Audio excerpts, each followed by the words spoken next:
After having a review of hormones, female sex hormones,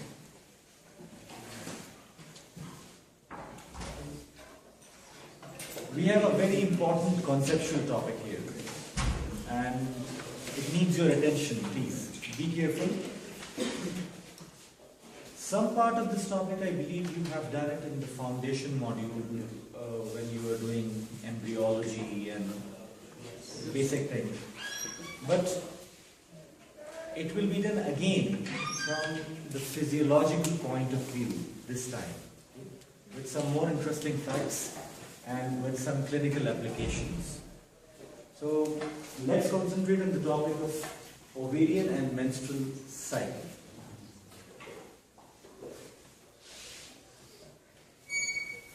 When we are saying ovarian cycle and menstrual cycle, let's look at the word menstrual cycle. The word menstruation, you know the meaning. Do you know the meaning? Menstruation. Yeah. It's a phase of bleeding, cyclic bleeding in the reproductive years of the female. They express bleeding for some period of time.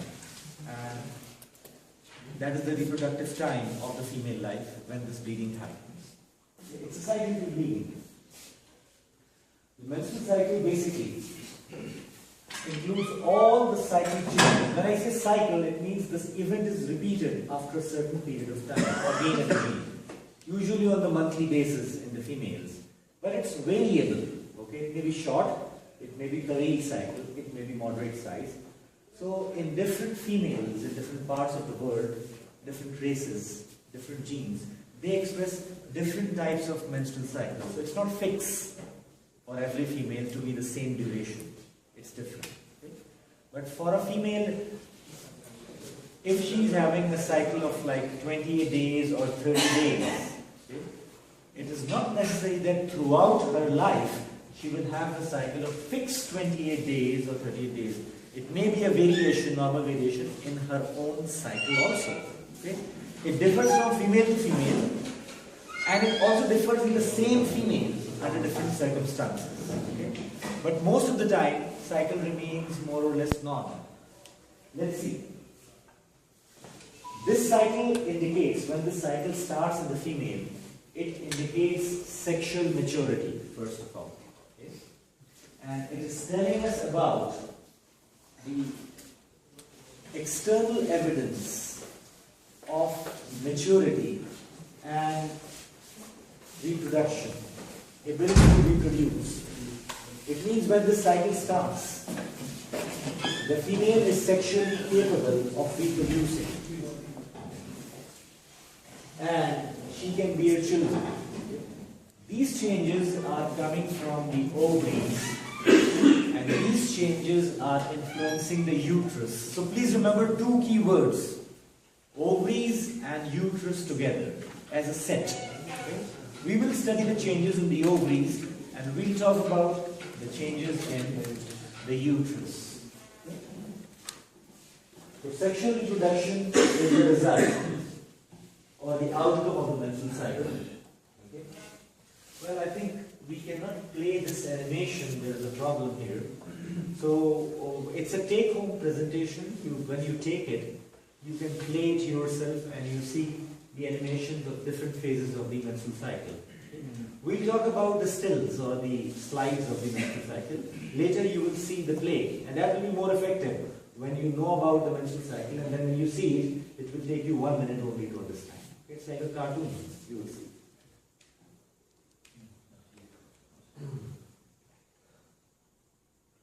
Okay. Now see, the two key words that we use, ovaries and uterus, right? So, in the same perspective, we give two names, ovarian cycle and the second one is uterine cycle. Together they compose the word menstrual cycle. So under the heading of menstrual cycle, you are using two terms, the ovarian cycle and side by side happening uterine cycle. In fact, to be very simple and honest, ovarian cycle is the play of hormones, the changes in hormones, and then these hormones are coming onto the uterus, and and they are bringing changes in the uterus. So, which one is the primary cycle and which one is the secondary cycle? What do you think? Ovarian cycle should be regarded as the initial cycle, which is then affecting the uterine cycle of the uterus. It's very simple. Okay? Now let's see. We begin with the ovarian cycle since it's the first one. And the ovarian cycle, as I told you, it's a cycle, and this cycle has a special duration. Average duration for most of the females in the world is around 28 days. But it's not fixed, I told you. I said it's quite variable. It may be as short as maybe 20 days sometimes in some of the individuals, and as long as 35 days. So it's taken as normal. Some females exhibit a normal cycle of 20 days, 22 days. It's good for them. Some have cycles of 24 days, some have cycles of 28 days, some have cycles of 30 days, some have cycles of 32 or 35 days, and between this range, from 21 days to 35 days, it's taken as normal. Okay? Less than that or more than that is taken as shortened cycle or prolonged cycle. And if the cycle is becoming more than 35 days, then you will call it a Tawil cycle, prolonged cycle, isn't it? And if it's becoming as short as like 90 days, 80 days or so, then you will call it the short cycle. Both are going towards abnormalities, okay, from the range. But most of the females, they stay around the time of 28 days. Usually we read 28 days cycle, 28 days cycle. But again, I told you it's not fixed for the same female. She may have few cycles for 28 days, and 1 month comes where the cycle becomes 30 days. Again she comes back to 28 days. Again she can have 29 days sometimes. So it's not a dot fixed cycle for a female. Okay? But the variation is about 1 to 2 days. Usually, and it's taken as normal. Sometimes variation is a little more. Okay, for a couple of days very less, or more can happen in a normal female also. It depends on the hormonal play which is going on inside, which is affecting the tissues. Alright? So let's take it as a 28-day cycle, or the model cycle for explanation, for understanding. Okay? Now, if the ovarian cycle is 28 days, let us divide this cycle into 2 phases. Okay? The first phase is known as the follicular phase. Alright? And the second phase is known as the luteal phase. Okay? And the 2 phases are divided by a special line or an event, which is not a phase really. Okay?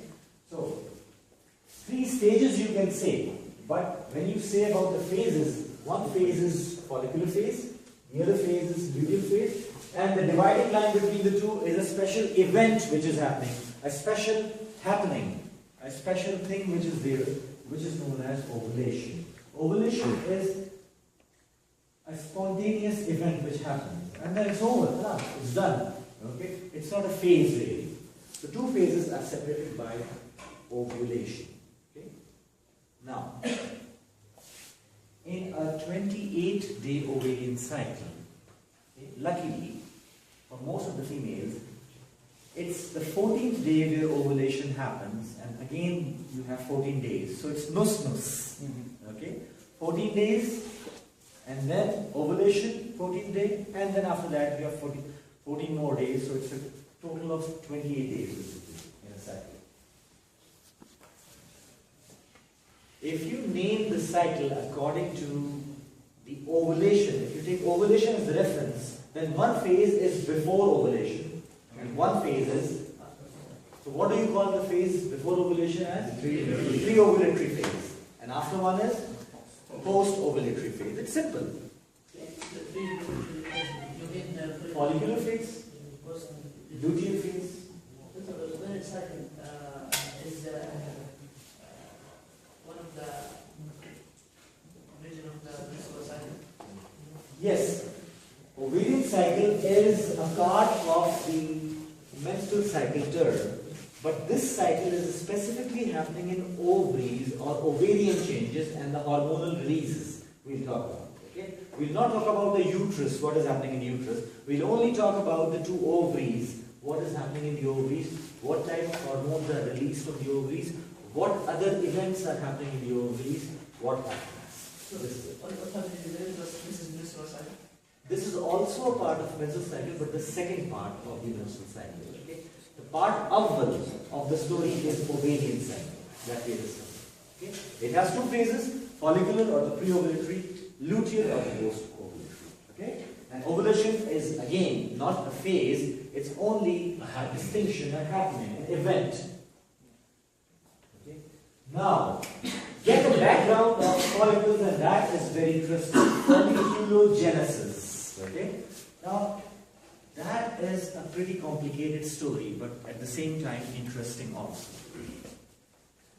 When you say follicles, okay, these follicles begin their life before the birth of a female, in the fetal life. So the story dates back, or it goes back to the fetal life, and it starts in that phase of life. Okay? And this folliculogenesis, starting from the fetal life, continues after birth, and it's carried over the girlhood, and it's passing over the puberty, and it's running over the reproductive years, and it stops at the menopause. So the whole time period is from the fetal life up to the menopause. You will use the term folliculogenesis. But Badaya is fetal life, and Nihaya is the menopause. Okay? Let's see.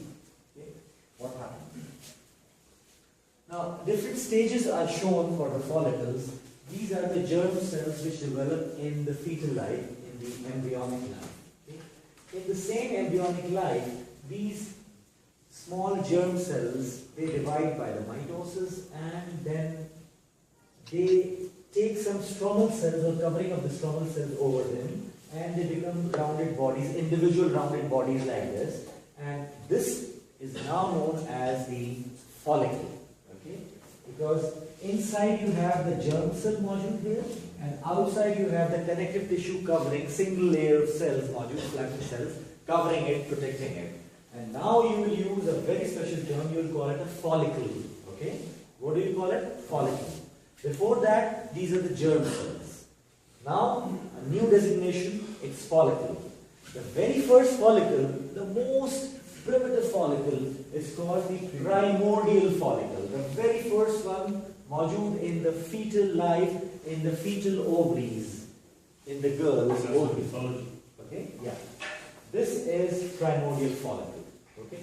After that, the primordial follicle, at the time of puberty, you will say, right? When the puberty begins, the primordial follicle, they turn into special type of follicles, a little grown one, and cells also change from the flattened cells, still a single layer of cells, and you call it the primary follicle. Okay, now primary. Then it will pass through several stages and becoming secondary and tertiary, and now it's happening after puberty, during the ovarian cycles. When the ovarian cycles are starting every month, these phases are achieved. Okay? But look at this phase. This is present in the fetal life. This is also present in the fetal life. And after that, the baby is born. And the girl needs some time for puberty, 12 years, 13 years. So for another 12 or 13 years between these two phases, you will call these follicles as primordial follicles. They are modules in the ovaries. Okay? Yeah. So, yeah. the number of menstrual cycles is already fixed at birth. The number of Since she has a set number of primordial follicles, then that means she has a set number of menstrual cycles. Yeah, but you will see, Ahmad, that how many primordial follicles are there and what happens to them by the time the girl reaches puberty. And after that, every month she will have one menstrual cycle, 12 cycles a year usually, and there are about 30 years, 35 years of her life, so multiply. So we'll see. We'll do a calculation also that how many follicles will be used for the total time of the female. We'll see that. But let's go for the stages very quickly. Primary, secondary, and this is also called tertiary sometimes. It's called entrance, and then pre-ovulatory, and then ovulation happens, and after ovulation, it changes into a mass of corpus luteum. We'll do it. It's only a quick recap of events, but let's see now. Okay. the primordial follicle before birth, very quickly. Okay? I told you, intrauterine life, right from the 6th week, early we are, 6th week of the baby's life, when the fetus is developed, it's still in embryo. And during that time, these cells, the germ cells, they divide and divide and divide very quickly by mitosis, and the number become about 6 to 7 millions in 2 ovaries. Okay? The little fetus is developing the ovaries, and in the 2 ovaries, how many follicles are formed? Up to germ cells, it's about 6 to 7 million in 2 ovaries, 3 million in each ovaries, okay? By 20th week of the intrauterine life, so many follicles have been formed, developed by mitosis, by simple division. Okay? That's simple. Let's see what happens then. Okay. After that, the mitosis stops because sufficient number has now developed in the ovaries. Now these cells, the germ cells, will undergo special process of meiosis. Above there was mitosis to increase the number. Now the number is increased, good number is modular. Now they will pass through a special process of maturation for the process of follicular genesis. And this is known as meiosis. They start meiosis in the fetal life, and in the fetal life before birth, this meiosis, meiosis has 2 divisions, meiosis 1 and meiosis 2.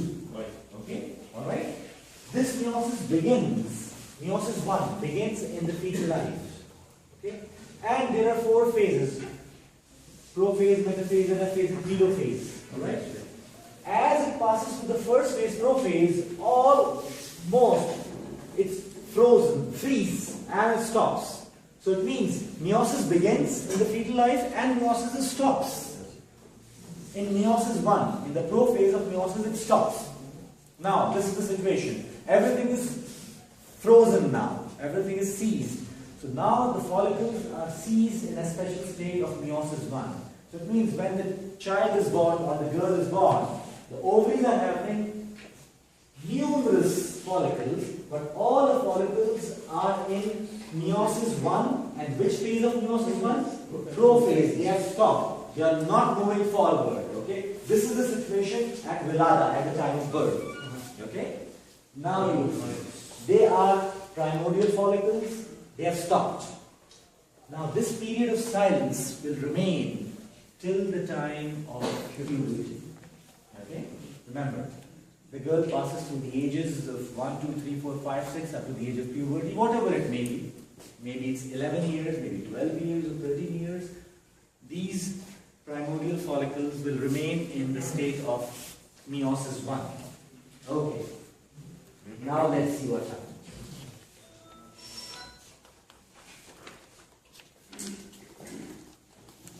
There is a genetic coding of the primordial follicle. This genetic coding or message is said that when will it start again or when will it mature after puberty. Okay? We don't know about this coding, but the primordial follicles, they have their coding in the nucleus. Okay? The germ cell is module and it has the coding. Now, Emma, coming to your question and answering this, that so many 6 to 7 millions is no joke in 2 ovaries. But after formation, 6 to 7 millions as they are formed by 20th week of intrauterine life, still there is a time, half of the intrauterine life is brachy. At the same time, many of the follicles start showing atresia or damage and they are lost and disappearing. And even in the fetal life, after 20 weeks, now the follicle number will decrease automatically. It's a natural atresia, and because the number is too much, you have to decrease the number slowly. So many of the follicles will become non-functional, they are dead, they undergo atresia.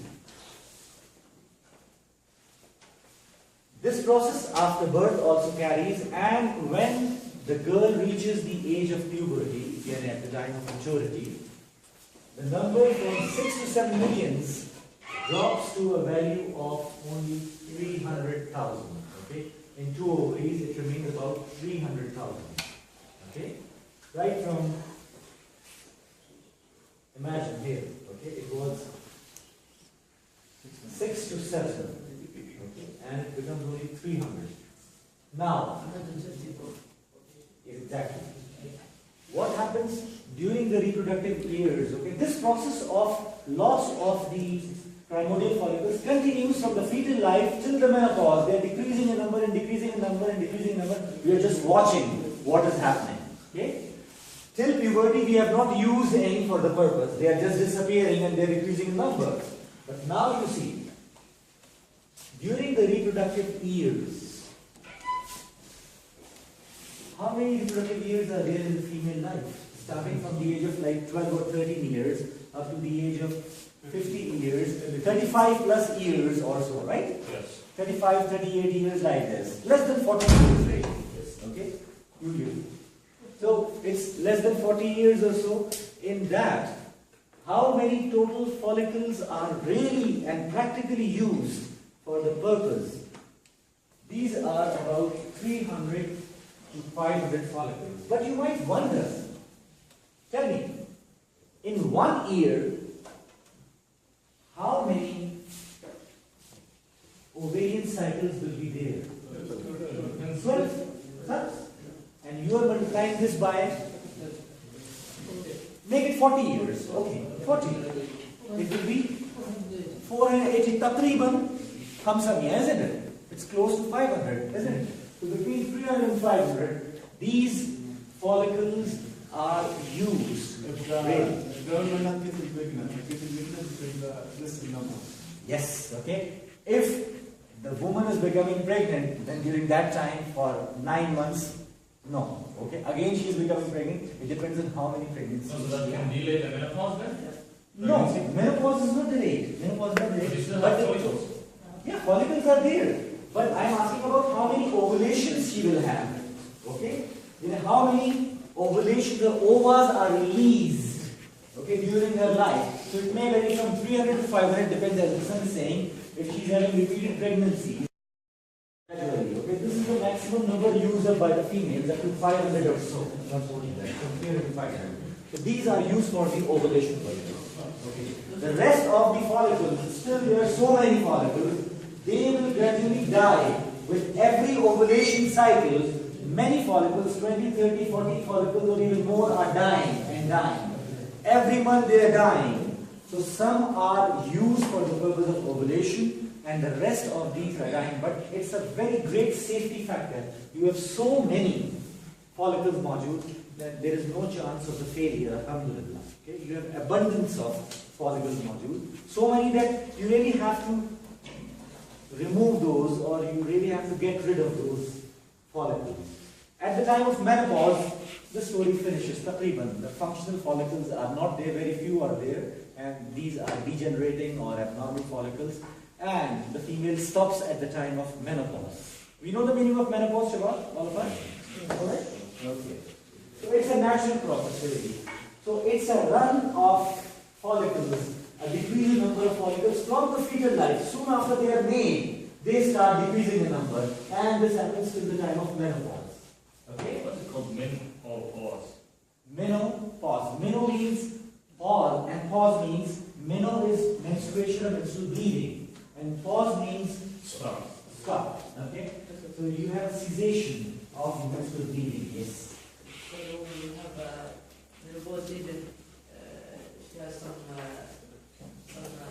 Follicles still doesn't be ovaries? Yes, okay. But those follicles are of no use. Okay, because menopause is genetically coded.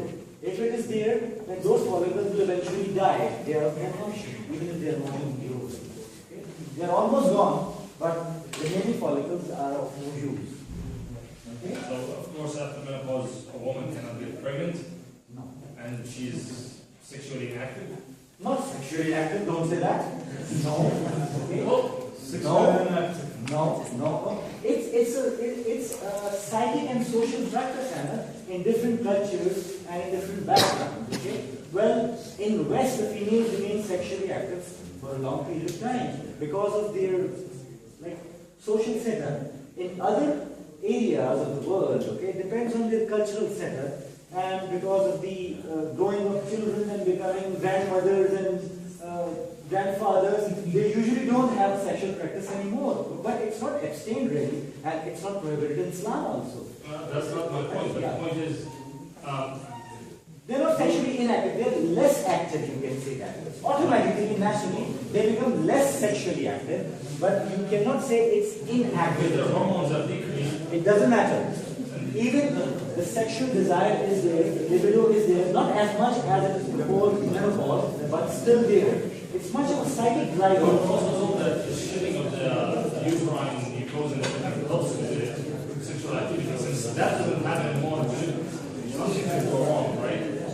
It will be a change in libido or the sexual desire, but it's not gone. It is still there. So it all depends on the couple and it all depends on the setup, social conditions, so many things. So then what if men all pause because men have to stop? No. It's not the pause, it's the pause of only the menstrual function. That's it. Okay? Now, Shabab. Please. Now you tell me one thing. Please. May I have your attention? Very important point coming. I just want to know one thing from you. What is your idea? Okay? All the primordial follicles are formed at the same time in the fetal life. Okay? They are not formed after birth. They are not formed at the puberty. They will decrease in number. They will be used at the time of puberty. But actually their formation had happened before. But Qabla Bilada, they are formed already. You know that. Okay? Now you tell me one thing. Okay? The very first ovum which is coming out from the female, okay, that girl, pubertal girl, the female, she is ovulating for the first time. It is the first ovum coming out. Scary. Okay? Yes, new experience of life, but she doesn't know about that. Alright? Ovulation is not experienced by the woman. Okay? The menstruation is the only external evidence after that. That's something else. But ovulation, she doesn't feel it, that something is being ovulated. The cell is released, ovum is released. This is the first ovum. You tell me, the second ovum, third ovum, fourth ovum, every month now cycle will go on for another 40 years or so, isn't it? So the first ovum is released at the age of 13 years maybe, or 12 years maybe, isn't it? It's the time of the menarche, onset of menstruation. Okay? And at menopause, or just before menopause, it's the last one. Okay? The age of the first ovum which is released and the age of the last ovum which is released, is the age same or different? What do you say? If you go back for the formation, they are formed taqriban at the same time. Within a difference of few months, they are same, isn't it? They are being formed over a few months and they are same. They make a pool in the ovaries before Bilada. Okay? But their discharge time, one is coming at 12 years, one is coming at 20 years, one is coming at 30 years, one is coming at 40 years. So are these ova which are released, do you think they will be morphologically same, exactly same? No, there will be a difference. The one which is released at the age of 12 or 13 years and one which is released at the age of after 39 years or after 40 years is released. They have been staying in the ovaries for the same time, but one is released at 12 years of age and one is released at the age of 45 years or 40 years. Isn't it a difference really? So morphologically, if you compare these two ova, will they be totally same? If you have a problem or if you have a chance of chromosomal abnormality, in which ovum do you think you will have more chance of aging ovum, isn't it? That's why unfortunately we see the Down syndrome babies in our families, sometimes in friends and in our culture. Okay, we have these in us. It's a fact. Okay, these are due to the aging ovas because there are chromosomal problems and disjunction. After 70 years old, the ratio It increases. The chance increases. quadruples, correct? Yes. It's Okay. 1 in 600 and it becomes 1 in 200. The aging mothers have more chances of having Down syndrome babies, isn't it? So this actually indicates that all the ova are formed at the same time, but Their time of release is different and they have to wait for their turn. For 10 years, 20 years, 30 years, 40 years, they were formed 40 years before and they will be released after 40 years. Imagine what will happen to that ovum. So the chromosomes will not stay the same really. They will have problems. Alright? So this is what aging brings about. Now, you know what is the meaning of follicular genesis? Starting from the fetal life and continuing till the age of menopause. Now we are going back to the puberty when a female starts the ovarian cycle. Every month she will have an ovarian cycle, and in each ovarian cycle you have particular phases. The first phase of the ovarian cycle, for taqriban 14 days, it is follicular phase, right? Do you agree with me? Yes. This is the follicular phase. In this phase, now let's see what happens. It's very important. Okay? In this phase, the primordial follicle which was present, resting, okay, single germ cell covered by a special layer. It's basically an oocyte. Now this cell is the oocyte. Okay. What type of meiotic or mitotic phase it is having right now? Primordial follicle. Before starting its growth now. It is prophase of meiosis 1 or 2? Meiosis 1. Okay. Now it's beginning. Now new life, new story, new progress. Now you see what happens. This primordial follicle, under the influence of certain factors, will start growing. Okay, it is not one primordial follicle growing in one ovary. Some from here, 10 to 12 from here, and 10 to 12 from here. Both ovaries, they start growing their primordial follicles from both ovaries. Okay, and there is a race of growth now. Okay, this race is between the two ovaries, and this race is between the primordial follicles of each ovary also. 10 to 12, 10 to 12, more or less, they start growing at the same time. But imagine, just like any race, only one will win the race. And the rest will be left behind. They have to die. This is their fate. Okay? So, with each ovarian cycle, you will begin a race of primordial follicles. Okay? They will become first into the primary follicle, passing through the stages of secondary follicles and the tertiary follicles. They will become a complete, fully matured antral follicles, and they will quickly ovulate at a particular time, and then okay, it's over. Then it's corpus luteum which will be formed. So let's see. In the follicular phase, what will happen? You will start from the primordial follicle till you reach the maximum point of the follicular growth, which is called the Graafian follicle or the mature follicle.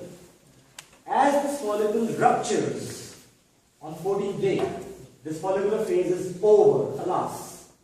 Ovulation has happened, and now the next phase after ovulation will begin. Okay. Nothing special.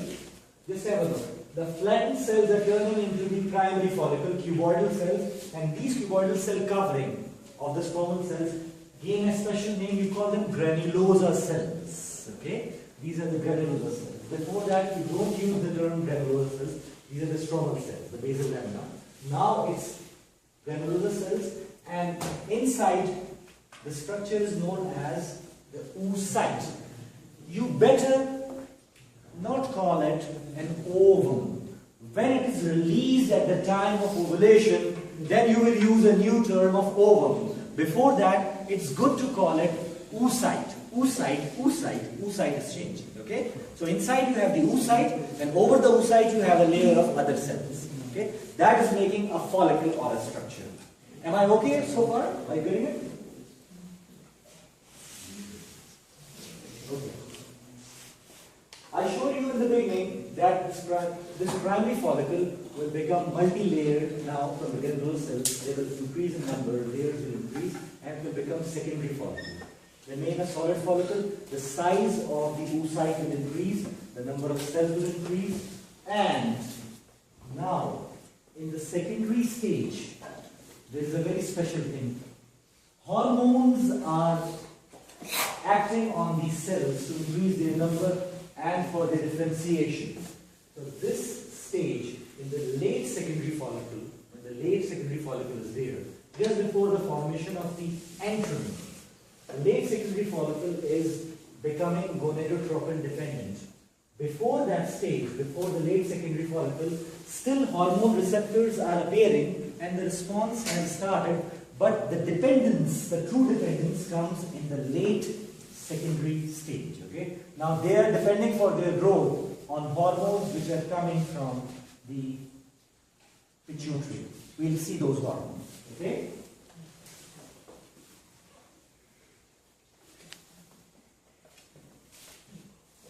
We are still continuing the same pre-antral follicle, which is hormone-dependent follicle. Okay? Now, what kind of hormones does it require? The follicle is growing, and this is growing under the influence of hormones which are coming from above. Above means pituitary. Okay? What hormones? Definitely, you have two hormones in mind. You have to decide about one hormone: FSH and LH. FSH is follicle-stimulating hormone. The name is telling you the story, isn't it? And the second one is luteinizing hormone. Not yet, really. Not yet. Okay? Yeah. Wait for some time, it will also act. But right now, it's the turn of the follicle-stimulating hormone. It is stimulating the growth of the follicle. So secondary follicles are becoming bigger and bigger, and they are turning into the pre-antral follicle, late secondary unit, and then story will change. At this time, the pre-antral follicle, the granulosa cells, okay, now they will show some differentiation, and we are using two new terms.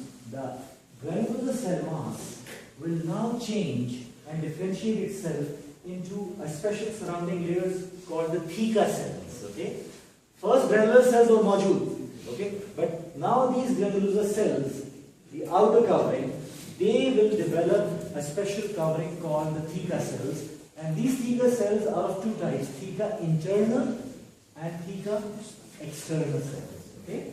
So if anyone asks you what is the origin of the theca cells, you will say they are derived from the modified granulosa cells. Okay? So some granulosa cells will remain like this, and some are modified into the outer coverings of the theca cells. Okay? These theca cells are very, very special hormone forming cells. Okay? Now the game is played between the two types of cells, granulosa cells and the theca cells. They will exchange hormones and they will give one product to the other, and they are making hormones. These are the hormone factories. The granulosa cells and the theca internal cells. Okay? The outer theca cells are called theca external cells. Check out. Okay? Theca external cells is forming a special vascular coat or a protective coat around the follicle, like a connective tissue. So in this ball which is growing, this ball, the outer covering is theca externa. Inside you have theca interna. Inside theca interna you have granulosa cells. Inside the granulosa cells you have the oocyte module. Now from inside to outside, oocyte is there, then you have the granulosa cells there, then you have the theca internal cells, and over that compressed connective tissue like theca external cells, which are vascular coat. Okay? Now comes the time you go a little forward over a few days, and this solid follicle will now develop cavities inside. Okay? Now small cavities are developing between the granulosa cells and the theca cells, and these cavities are small fluid-filled cavities. Gaps are developing now. Okay? These gaps are developing, and the two gaps will become like this and will become one gap like this. Okay? Two gaps are here, they will become one. The two gaps and two gaps will become like this, and a little fluid-filled space is there. So you are creating cavities, and these cavities are joining each other. They are making big cavities, bigger cavities, bigger cavities, and this is fluid-filled cavity. Now the question is, where is the fluid coming from?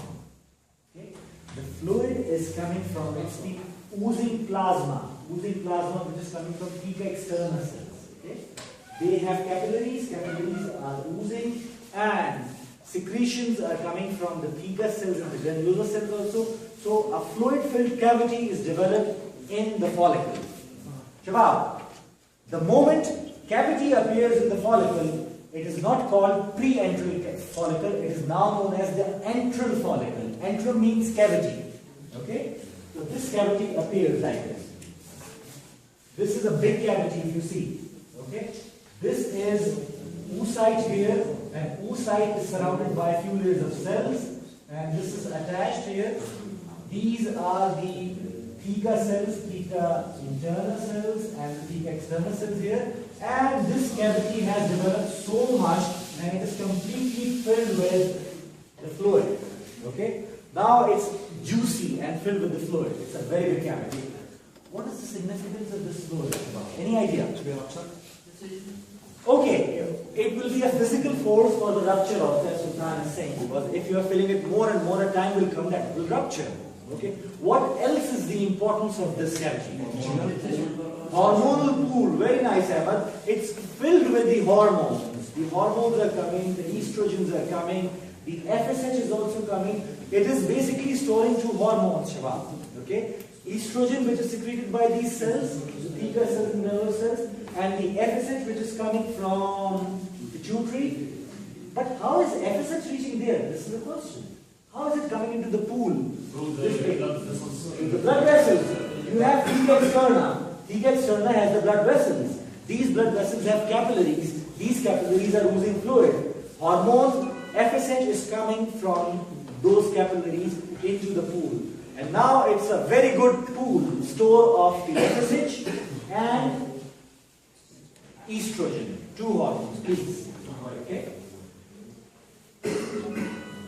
Look at this histological section. Okay. This one is the oocyte, right? It's the cement-like zona pellucida around it. Then you have a special layer of cells around it. There is a special ring of cells. When the oocyte goes on one side, the cavity develops here. It's a big cavity, really. This cavity is pushing the oocyte on one side. These cells which are around, these cells are called, do you know the name of these cells?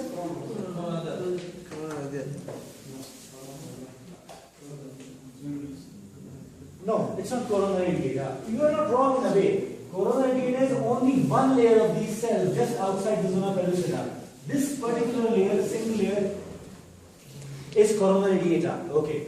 What about the multiple layers which are modular here, totally, which accumulate around the oocyte? Accumulate around the oocyte, and it gains the name from accumulation. Around the oocyte, you are accumulating the cell. It's the same name, similar name. It's cumulus oophorus. What do you call it? Cumulus oophorus. Multiple layers. Yes, that 100 years. Yeah. Cumulus oophorus here. Okay. These are the cell mass which are surrounding the oocyte. Okay. Then you have the anterior cavity. Here you have the theca cells. These are the theca cells. All right. Here you have the theca external cells outside. This is theca internal cells inside, and here you have some cellular cells. So anyway, now it's a big fluid-filled cavity. Okay, few more points about it, and then we'll switch to another point. Now the mature follicle, okay, is the dominant follicle. Okay, I said 10 to 12 from here, 10 to 12 from here, they start growing. But why only one follicle wins the race and other follicles do not? Why don't they grow? Who stops them? This is the question.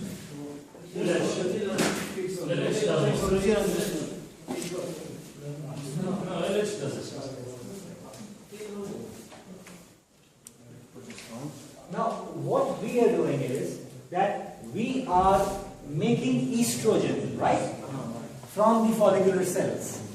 This estrogen is coming into the follicular fluid also.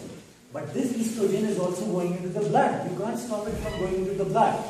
When this estrogen is going into the blood and it reaches the pituitary, what message will it give to the pituitary? A negative feedback or a positive feedback? Negative feedback. By the negative feedback, if it is giving negative feedback to FSH, what will happen to the FSH levels? It should decrease really, isn't it? So FSH levels will decrease because the estrogen is coming and saying, class, it's too much really, okay? Now, if the FSH is decreased, this FSH was the source of growth for the developing follicles, 10 to 12 here and 10 to 12 there, with one big follicle module in the middle, maybe on this side or maybe on this side. One follicle is the biggest follicle, okay? When FSH level decreases because of negative feedback, the remaining follicles, which were smaller in size, they will become slow and they will not receive the FSH. So they will not grow further. They will become slower and slower. But one follicle, the dominant follicle or the big follicle, will still become a little more bigger. The other are becoming smaller, and one is becoming bigger and bigger. Why is that one becoming bigger and bigger, and the others are getting smaller? What is the reason? Yeah, because it is very intelligent. It has stored a lot of FSH before and estrogen before. So internally, it is playing its own game. The art of war. Yeah. So it's basically the store or the mustada which is there, and it's using its stored FSH for its own growth. It does not require any FSH from outside now. Okay, the outside FSH was used for the other follicles, and now it's gone. They are not working. Did you get the point? So why follicles are not growing, the other ones, and why one follicle is still running and growing? Because it has a reserve. Yeah. Like milk. Yes. That's the point. Exactly. Anyway, one more point, very important point, okay? The estrogen which is given, please, Shabab, I just need your attention. The estrogen which is going to the pituitary, it's giving which type of feedback you told us? Negative, right? Negative feedback, okay? The feedback going to the pituitary was negative, decreasing the FSH. But the estrogen inside the follicle is acting on the cells of the follicle, and it is increasing the number of the FSH receptors and LH receptors. And then FSH is acting and releasing more estrogen. And estrogen is acting and increasing both are acting in the friendly way. So locally, is it a positive feedback or a negative feedback? Positive. Oh yes. So locally inside the follicle, estrogen is playing another game. It is doing the positive feedback. And distant from its source, distant from this ovary in the pituitary, estrogen is doing another game, and that is negative feedback. So at the same time, two feedback systems are being operated by the estrogen. Okay, the system which is Baik, this is negative feedback in the pituitary, and locally it is helping FSH. FSH is helping estrogen, estrogen is helping FSH. Okay, and we are going hand in hand, side by side. Okay. Very cleverly done, great, okay? Just before, now it's time for ovulation. Taqriban 14th day is reaching. Now, what happens? That the old forgotten story of the meiosis one, do you remember the phase which was left? It was prophase, we did not talk about that. So still the follicle and the oocyte is in the meiosis one, prophase. Now, all of a sudden it wakes up and says, oh, it's time to ovulate now. Just before ovulation, the oocyte undergoes and completes meiotic one division. Prophase was there, metaphase, anaphase, and telophase, and khalas. And tuck divides into two. Okay?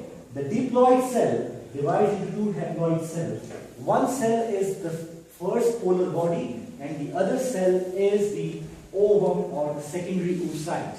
Okay, so two cells are formed just before ovulation. Okay, the meiosis one is finished, and the two cells are produced. One cell is a dot-like cell, only containing the chromosomes and nothing else. Okay, it's polar body. It's wasted. The other cell is the functional cell called the secondary oocyte. This will be released for the purpose of ovulation, and it will be used, if required, for the fertilization. Okay, so did you get the story? Now, what time the meiosis one starts? Again, starts fetal life, right? At puberty, just before puberty, what is the phase in which all the pubertal follicles are still there? Prophase. Meiotic one, still? Alright. Just before ovulation, what is the status of this division? Complete. How many cells are formed just before ovulation? Two cells. Okay, one is the functional, other is non-functional. Okay, and as a result of ovulation, both are released, but we only concern with one cell, which is the ovum. Okay, so I hope we now know the meiotic division one. It's finished. Okay, meiotic two. The question is, meiotic one is finished now. Ovulation is done. Ovum is free for fertilization. When will meiotic 2 happen? to complete that meiosis. Can you repeat that division of the cells? Yes. Again. In the fallopian tube. Yeah. First of all, we are talking about meiosis 1. Okay? It starts in the fetal life. It remains in the prepubertal life, at the puberty, in the primordial follicles, meiosis 1. Just before the release of the ovum, the dominant follicle has the oocyte. It is still in the meiosis 1. Now it will complete meiosis 1. Okay? And will divide into two cells. First polar body and the secondary oocyte. Okay? Then ovulation happens.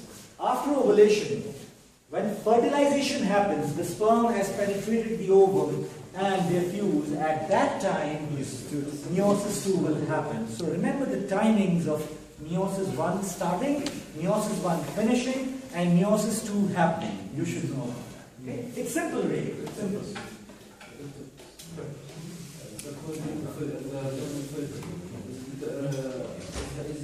Is the one having the positive feedback, right? Yeah. Yeah. It's having the maximum positive feedback. Okay? Now,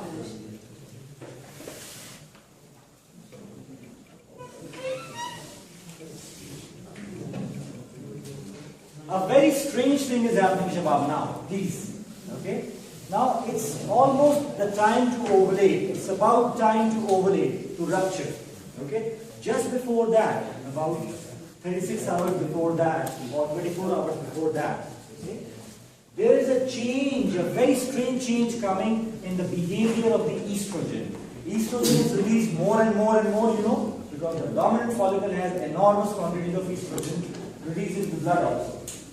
This estrogen was doing which type of feedback to the pituitary? Negative. But now, just before ovulation, 24 hours or less than 24 hours, this signal of negative feedback changes to positive feedback all of a sudden. Now that is very confusing and surprising. Nobody knows the mechanism, underlying mechanism, how estrogen changes its negative feedback to positive feedback, but now it will have a very special effect of positive feedback on pituitary, and it will increase the release of LH, luteinizing hormone, and it will also give a positive feedback to FSH. So it will have a double effect of positive feedback on two hormones. Number one, LH, and number two, FSH. But how sensitive locally? Locally, it has done the job. Still, it is doing the positive feedback locally. But over the pituitary, now the behavior was changing. However, it was negative feedback. Just one day before ovulation, or a little time before ovulation, it changes to the positive feedback. It's time to increase the LH now, because you need ovulation. And for ovulation, you need a very strong hormone. That hormone is LH. Shabab, the LH is increasing now, and this LH is acting on the granulosa cells now. Okay, now LH is modeled in the picture. Okay, when LH is increasing and LH is acting on the granulosa cells, it is luteinizing the cells or changing those cells and producing progesterone from that cells. And even before ovulation, you start producing progesterone from those cells. So locally in the granulosa cells, changes are coming and progesterone secretion starts. You will see a rise in progesterone. This progesterone will also go to the pituitary and will have a positive feedback effect. So now, just before ovulation, if I ask you, what are the two hormones which are causing the positive feedback effect in pituitary, what would you name? Estrogen, major amount, okay, and a little amount of progesterone. Both are now doing, it's about to ovulate, okay, it's only a few hours away from ovulation, okay. Please see now, very quickly, Shabab. The mechanism of ovulation. What is the mechanism of ovulation? Okay? We claim that the major hormone for ovulation is luteinizing hormone. It is the central hormone which is coming. Before ovulation, 12 hours before ovulation. In terms of the positive feedback, because of the concentration of estrogen increase? It's not the concentration. There is no crucial or critical level of concentration at which you can say it becomes positive feedback. It's some change in the behavior of the receptor and the signaling mechanism in the pituitary. Some changes happen. It just happens. It just happens. There is some genetic code underlying. We have not decoded that actually so far. Okay? But definitely, So all we know you're turning something like this way. It was like this and you're turning it like this. So all we know now is for some It changed reason. for some reason. Okay? For some definite reason, it changed. Now, different theories are there. You're not sure. Okay? Anyway, Shabab, just before ovulation, LH increases very high. LH 12 hours before ovulation, luteinizing hormone, the main hormone for ovulation, becomes very high. And that's known as LH surge. Well, that LH surge acts on the follicle and it is having maximum effect on the follicle. Under the influence of LH surge, progesterone production increases and that progesterone locally causes the ovulation. So if I ask you, what is the major signaling mechanism or the major controller of the ovulation? Which hormone? LH, coming from the central mechanism. And who is the local worker which is producing the ovulation? Progesterone is the local worker. So the central hormone is using the local worker for doing the job of ovulation. Yeah, okay? But the control is definitely the luteinizing hormone. Okay? It's acting on the follicle, it's increasing the size of the follicle, filling the fluid inside the follicle. It is increasing the follicular enzymes, special enzymes, proteolytic enzymes. They weaken the follicle. The pressure inside increases, the prostaglandin increases. Further, like a football, it's increasing and increasing and increasing. At one point, it's becoming weak. From one side, you are creating a weakness by enzymes, digestive enzymes. And from the other side, you are filling the follicle. So if you are filling the follicle or a ball, and the ball is weak from one point also, after some time, what will happen to the ball? It will rupture from the weakest point. So you are digging one point from the enzyme, and you are filling the fluid inside also in that ball. So imagine what will happen. Eventually it has to rupture. And that process is ovulation. Okay? So it happens.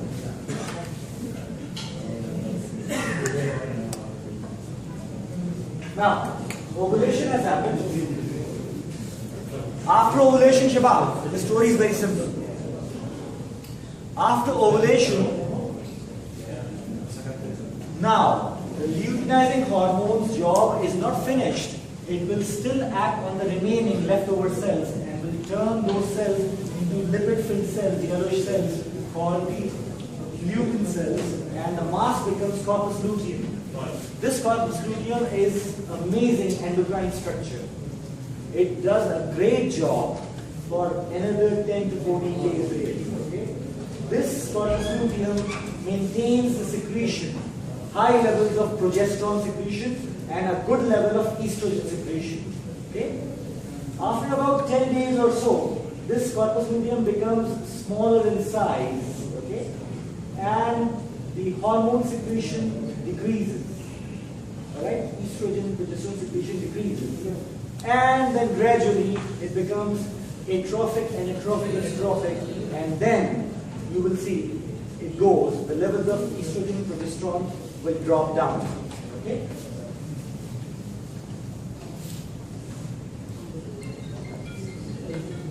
So, Yeah. are we going to discuss the psychological changes in follicle? We will talk about menstrual cycle issues, the uterine area. Now these are the pictures, if you can see. This is corpus luteum, this is the biggest follicle. These are the small follicles in evolution. This is fibrose area of the corpus albumin, the whitish fibrous tissue. Okay? So showing different stages in the ovary, just a diagram. Alright, Shiva. In ovarian cycle, what we studied was about the two phases. And we also talked about follicular genesis because we wanted to know about what is the meaning of follicular genesis, when does it start and it finishes. Okay? Now, very quickly, very interesting part is coming up now. It's endometrial cycle. what does the name imply when you say endometrial cycle? It's a uterine cycle. And you are specifically talking about the endometrial changes. Yeah, okay, the lining. You are not concerned with the outer layer or the middle layer, the shedding area or the lining area. Okay. The lining endometrium is very special. Some part of it is called the functional part and some part of it is called the basal part. Okay? The functional part is a fluctuating part. It appears and disappears. It goes away, it comes back. It regenerates, it degenerates. It sheds off and it regenerates. That's the That's the upper two-thirds. Stratum functionalis. Okay? That layer is a very special layer. Stratum functionalis, immense power of regenerating, but at the same time very sensitive to the hormones also and sheds off. Okay? The lower part is very robust and it never goes away. It is basically the foundation. It will give another new regeneration. Okay? So it's a strategy that when you have a thick layer, upper two-thirds can go away, but the lower third has to be kept there. It's very important.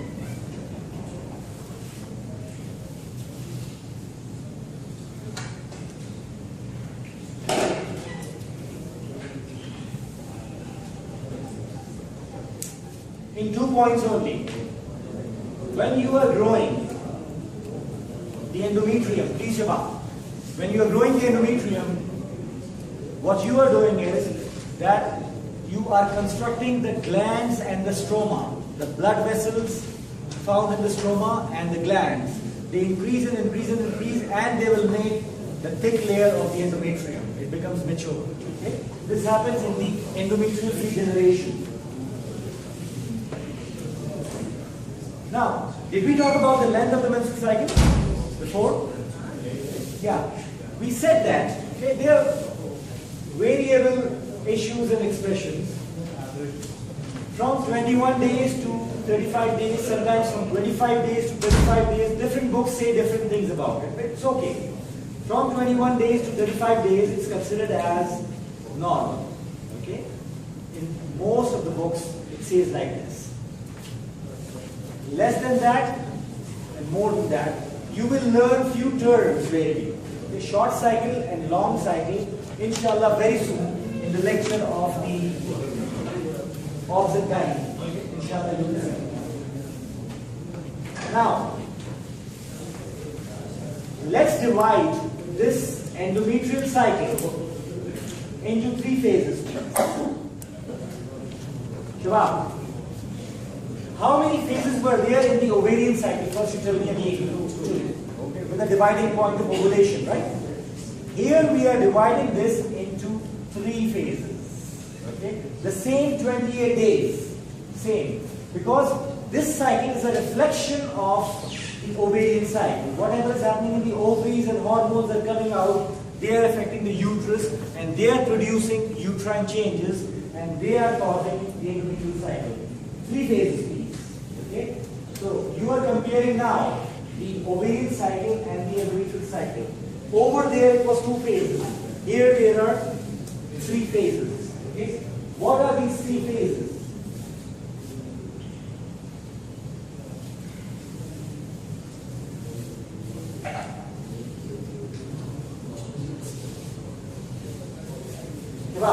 Please have a look.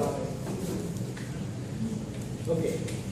This is 28 days, starting from here up to 28 days. Okay? Divided into 3 phases. 1, 2, and 3 phases.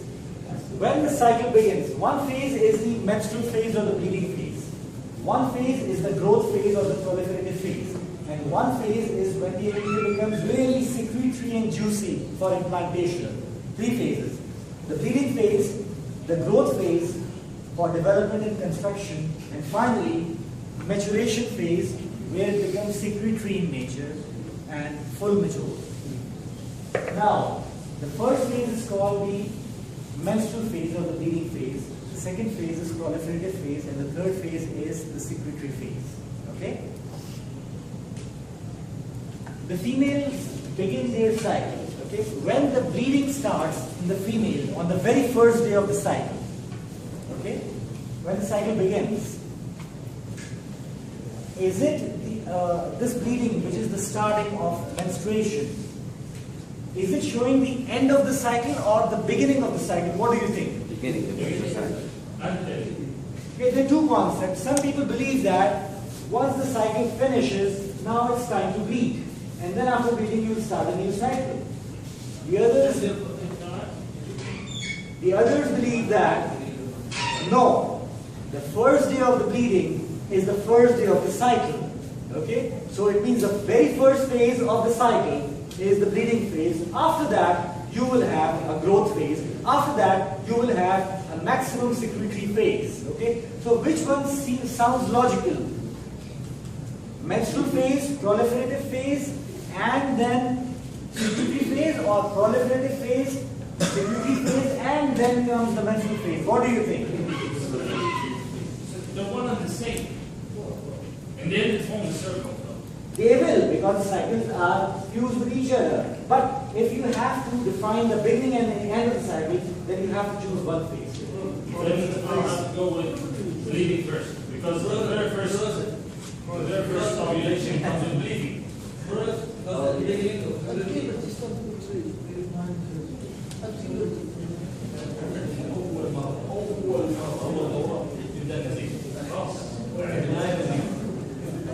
Well, yes.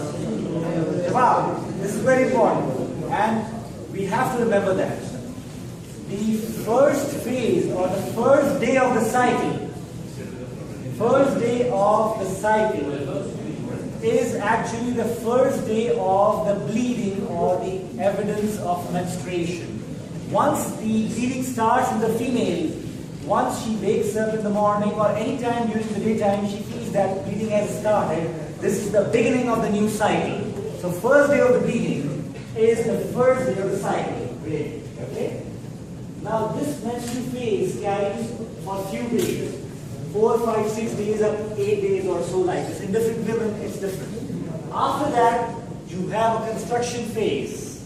You have shed off the epithelium and the glands. Now what will happen? You will again start making proliferative phase. Okay?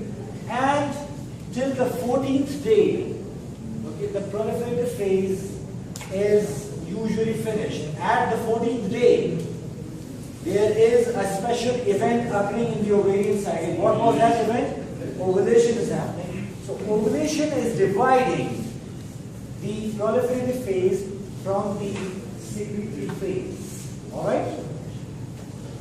If ovulation is happening at 14th day and the proliferative phase is taqriban finishing at 14th day, then what is the length of the secretory phase? How many days are there? 14 days baki, right? 14 days for the secretory phase. So now you have 3 phases in the endometrial cycle. The menstrual phase, variable, maybe 3 days, maybe 5 days, maybe 6 days, like this. Okay? The second one is proliferative phase. Again, it's variable. It depends on the menstrual phase. If the menstrual phase is short, it may be a little long. It usually finishes at which day? 14th day. And after that, you have the secretory phase. Now, out of the 3 phases, just compare and tell me which one is taqriban stable phase or the most stable phase out of these phases. The secretory phase, which doesn't really change. If a woman has a secretory phase of 13 days, it will remain taqriban 13 days, usually. If 14 days, 14 days like this. The change is coming between the 2 phases. Which 2 phases? Is the bleeding and the proliferative. If the bleeding is increasing, proliferative may increase. If the bleeding has increased, the proliferative may increase. Okay? They keep on changing. It depends really. Okay? It's variable. So the first 2 phases are variable, and third is very stable phase. Yeah. But it has to stop for 14 days. Usually. Okay? Because after that, you have a 14-day or a fixed time of the secretory phase. So these 2 phases, they adjust between themselves. They make adjustments. There is Variability can happen. Variability you can can happen. see 14 days. Yeah. That can also happen. The cycle can increase or decrease. Now, Shabab, Tell me, a cycle changes. A woman has a cycle of 28 days. Okay, 28 days cycle. Many months like this. In 1 month, her cycle has become 30 days now. 30 now. Okay? What do you think about the phases? Which phases are changing and which phase is still believed to be the same? What do you think? It's very easy. So it means, what will be the day of ovulation, proposed day of ovulation at that time? It's 30 days now. Upper it was 28 days. At 28 days it was 14. But now it is, so it will be expected to be the 16 days. Yani, you are still keeping 14 days for the secretory phase and you are bringing or increasing the first two phases. You are doing ovulation at, expecting ovulation at 16 days. Okay? If the cycle decreases to 26 days in a woman, so what do you expect? More likely chance is that ovulation 12 days after that ovulation is happening, and after that you still have a time of almost the same 14 days. Right? So you see the variability is happening in these two phases. Okay? So the last phase is usually kept same. Is that clear? Okay. Usually. If in a woman it is 40 days, it will remain 40 days usually. If it has 30 days in a woman's ovulation, it will remain 30 days.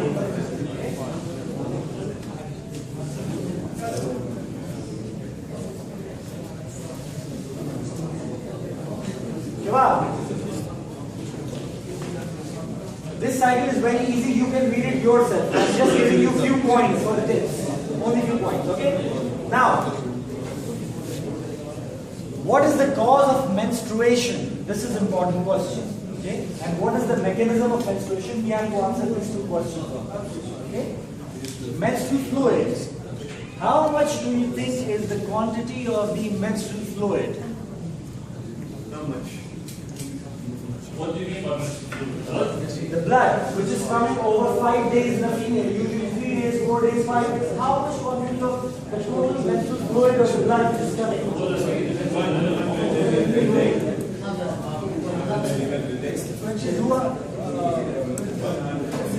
100 ml per day.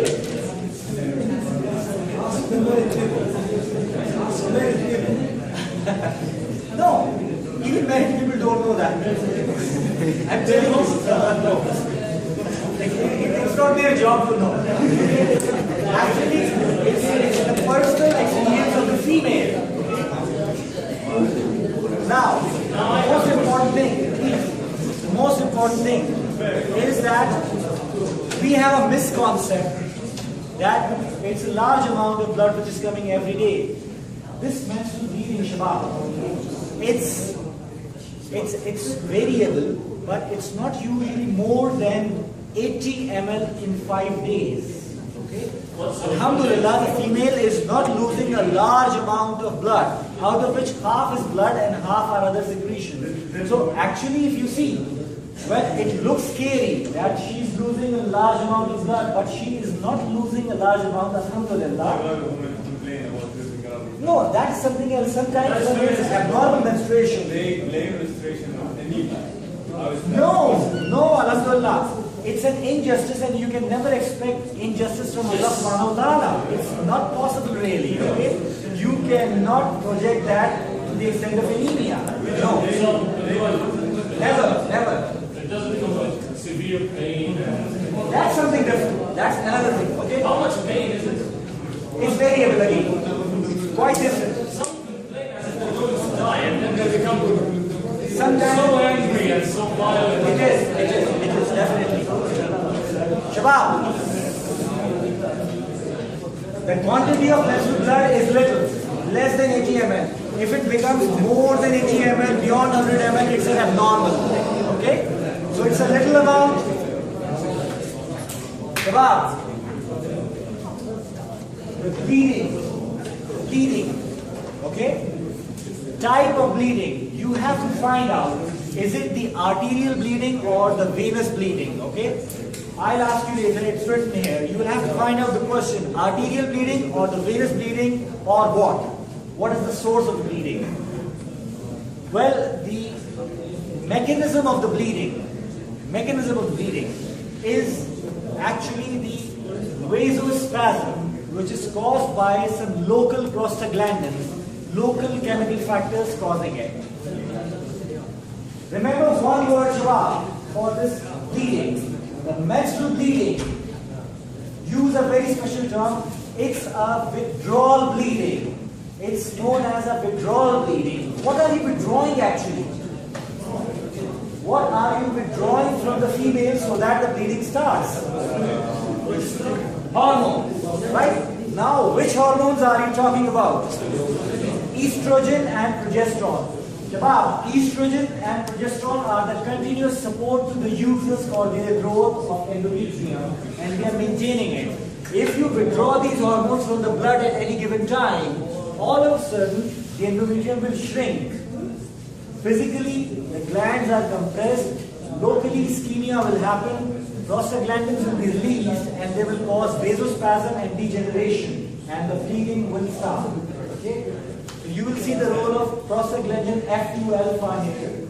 So remember, menstrual bleeding is the withdrawal bleeding because the hormone levels of estrogen and progesterone fall very low in the blood. And once they fall very low in the blood, uterus is not supported by these hormones and the uterus shows a reaction. It's a reactionary bleeding, withdrawal one in response to very low levels of estrogen and progesterone as if they have been withdrawn. Okay? So remember that. Now, after that, read it yourself. It's very easy. In the proliferative phase, estrogen is coming. Okay? In the proliferative phase, estrogen is coming. In the secretory phase, the progesterone is the main hormone which is responsible. Some estrogen is there, but progesterone is the main hormone which is working. Now, I will not discuss little points which are clear about some changes in the vagina, some changes in the cervix, some changes in the fallopian tubes. It's very easy really. You will read it in the slide. Okay? Changes are coming in the cervix, in the vagina, and in the parts of the genital tract. But you will read it yourself. Look at this one, please. Last slide, Jawab, before we interpret and we close the discussion. Please look at this graph, all of you. Yeah, it is telling everything, really. Look at this beautiful composite graph. May I have you for a few minutes only? It is closing it, okay? You most certainly can. This is about the uterine cycle portion, the changes in the uterus, okay? This is about the ovarian cycle. Ovaries are releasing the hormones, okay? Graph is showing hormones. This one is about the changes in the pituitary hormones from starting to the end of the cycle. And this is about the body temperature changes. Which hormone was causing the body temperature? And when do you have progesterone coming in the picture? After ovulation. Look at this line of ovulation and look at the rise of the temperature. Do you see the rise of the temperature? The temperature was okay. It's coming okay. And all of a sudden, one day, female wakes up with a little high temperature. If she measures, the temperature is increased 1 degree centigrade per fever. No, it's nothing. It's not fever, but it's a rise in temperature. She's all right. She doesn't feel anything. But if she checks, it's a high temperature. 1 degree from 36. It's coming to 36. Okay, and it's coming to about 37, less than 1 degree centigrade temperature. Okay, it's coming 0.5, a little more in terms of centigrade, and 1 degree Fahrenheit in terms of Fahrenheit. Okay, Shabab.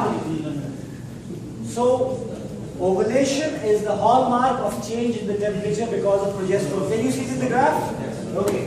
Now, please just have a quick look at these hormones. Please, all of you. This is the menstrual phase. Okay? What is happening to the level of estrogen and progesterone in the menstrual phase? Just check. High, moderate, or low? What do you think? Estrogen and progesterone. Low levels. Do you see that? Ovarian hormone, estradiol, this one and this one. Low. As the levels are low, what will happen to the endometrium? Ischemia, withdrawal bleeding will start. Okay, you have withdrawn the hormone. They are at their minimum, isn't it? Now, as the level of the estrogen increases in the blood, what is happening in this phase of the uterus? You are proliferating it or constructing it, isn't it? It's going high. Now, close to the time of ovulation, this is the line of ovulation, what happens to the estradiol level? Okay, yeah. Yes, there is a drop. Just before, a day before it, or a little earlier than that, what happens to the estradiol level or the estrogen level? There is a sharp increase. When there is a sharp increase, okay, look at that time. What happens to the level of the LH when the estrogen is high? What is happening to the LH? This is LH graph. So, okay. And what is happening to the FSH also? Increasing. So what is the relationship between the estrogen and these two hormones at this particular time? Positive feedback or negative feedback? It's a positive feedback. Okay? Alright. Here, it's dropping. Alright? Now, look here in this part of the cycle. What is the relationship of these hormones? Just have a look. What is the level of estrogen and progesterone here? It's high. Alright? What are these estrogen and progesterone hormones doing to the FSH and LH in the pituitary?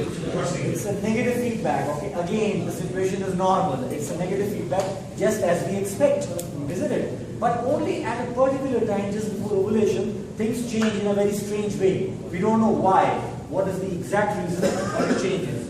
Okay? Alright. Now, the follicle stimulating hormone, this one, okay? This is increasing here. It's coming from here. Alright? From pituitary. What is it doing to the estrogen level here? What is the effect of FSH on the estrogen before ovulation? Before ovulation. Is estrogen controlling the FSH or FSH is controlling the estrogen? Before ovulation, when you are developing the follicles and FSH is coming, so which hormone is controlling which? What do you think? Please see the sequence. In the upper part of the cycle, FSH is coming and it is increasing the formation of estrogen and the estrogen is secondary. Okay? After that, all of a sudden, okay, what will happen? You will have a very typical picture of a positive feedback, a very high feedback. Now, estrogen will stimulate the LH and FSH to produce a peak. Okay? This peak is the positive feedback which is coming. But after that, in this phase, what is the effect of estrogen and progesterone on these hormones? It's a negative feedback effect which is coming. Okay? So above, FSH was controlling estrogen. Then estrogen was controlling FSH and LH as a positive feedback. After the ovulation, again estrogen and progesterone are controlling by the negative feedback the pituitary hormone. So in the early part of the cycle, the control was coming from the pituitary hormone. In the middle of the cycle, the estrogen and progesterone are controlling and giving feedback. And after ovulation, again estrogen and progesterone are controlling the pituitary hormone. Okay? So are you looking at the sequence? Okay? This is controlling this one, and this is controlling these, and then these are controlling this hormone. Okay? This is the sequence. Okay? This is what you get from this diagram or from this picture. Look at the positive feedbacks and the negative feedbacks. Alright? Jawab? We are done with the cycle. We have talked about the important aspects of the menstrual cycle, ovarian and the endometrial. We have talked about the follicular genesis. We talked about the local positive feedback and a systemic positive feedback which is happening at the pituitary level. We talked about the effect of FSH on the estrogen and the mid-cycle effect of estrogen on the LH and FSH, and after ovulation effect of estrogen and progesterone on the FSH and LH hormones. Okay? All right.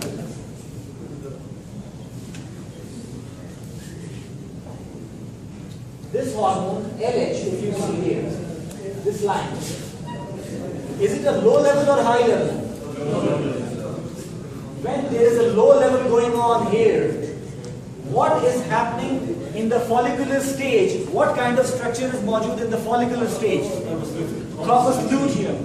And this corpus luteum remains for a long time, really, isn't it? Soon after ovulation, up to about like more than 1 week or so, corpus luteum remains there, isn't it? Okay? It's a long time, 10 days or so.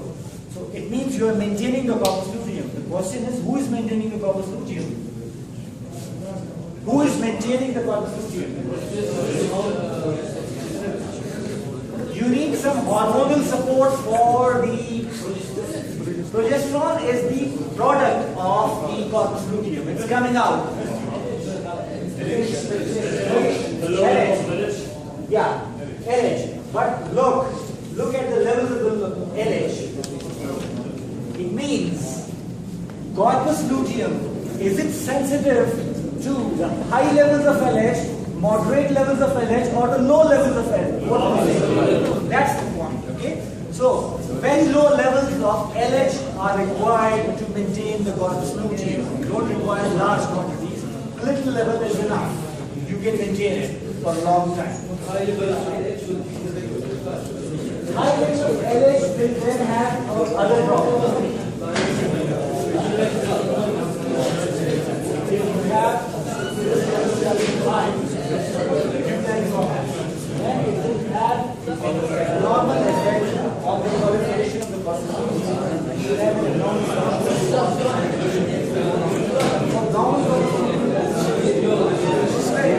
yes.